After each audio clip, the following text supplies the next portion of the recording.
Et action! Retour des vidéos news, un peu spécial aujourd'hui puisque c'est la première en terre viking. J'ai pris la route le 5 mai pour un joli périple en solitaire. 22 heures de voiture et 2 heures de ferry pour relier le Vercors à Oslo.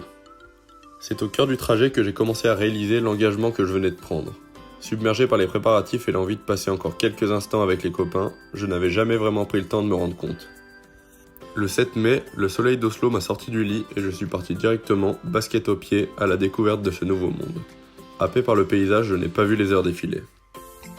Après m'être brièvement installé dans mon appartement, j'ai repris ma voiture en direction de la presqu'île de Bygdø pour enfin découvrir ma nouvelle équipe. Je n'avais qu'une adresse, une heure et une info, lancement de saison autour d'un barbecue. Alors petite boule au ventre tout de même au moment de m'approcher de l'adresse et beaucoup de questions dans ma tête. Sur place, une dizaine de personnes de très bonne humeur en train de trinquer à la saison à venir. Il m'a fallu quelques minutes d'observation dans la totale incompréhension de cette nouvelle langue avant d'oser mes premiers mots en anglais. Puis, le rêve a commencé. Quelques bières aidant sur moi aussi, j'ai très vite fait la connaissance de toute l'équipe et après quelques heures seulement, j'avais vraiment l'impression de connaître cette bande depuis longtemps. Cet accueil chaleureux m'a vraiment enlevé un poids. Le lendemain, au réveil, j'étais de bonne humeur, très satisfait de l'ambiance de l'équipe, mais j'avais aussi vraiment hâte de me mettre au travail. Mais au moment de me lever du lit, j'ai senti une vive douleur au-dessus de la cheville droite, m'empêchant de marcher, c'était enflé et rouge. J'ai essayé de trottiner, impossible. Faire du vélo, impossible. Ski roue, pareil. Et là j'ai commencé à retomber du petit nuage. J'avais passé tant de temps à monter ce projet, et à peine arrivé j'étais incapable de faire le moindre sport. Le lendemain et le surlendemain c'était pire. Je me suis vite senti très seul, sans savoir comment faire, qui consulter, à qui en parler, comment l'entraîneur allait le prendre. Puis finalement j'ai décidé de ne rien cacher, et tout le monde a été extrêmement compréhensif.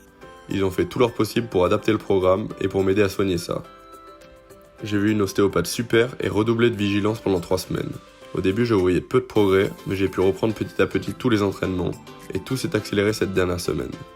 Aujourd'hui, je reste vigilant mais la douleur a disparu, le rêve peut continuer. Ce fut aussi un mois de mai extrêmement chargé, avec plus d'entraînements que je n'en avais jamais réalisé à cette période, plusieurs tâches administratives à comprendre puis réaliser, travailler aussi plus que je ne l'avais jamais fait pour compléter le financement. Il a aussi fallu intégrer tous les changements et surtout retrouver des repères. Je commence seulement à retrouver un peu de calme aujourd'hui, et je réalise que je considère déjà Oslo comme ma nouvelle maison. Sur les skis roux, je ressens déjà la progression. J'adhère à 100% à cette nouvelle vision de l'entraînement, et le nouvel entraîneur, Sondre Sundby, a déjà gagné mon entière confiance. Il y a encore tant à raconter sur la vie d'Oslo, l'entraînement, les projets pour la suite, mais j'ai préféré rester sur un format de vidéo convenable. Il nous reste 2 ans pour en discuter. À dans un mois. Okay, Cam, first session. Yeah, perfect. Perfect? Crazy, yeah. Go, boys. Nice camera.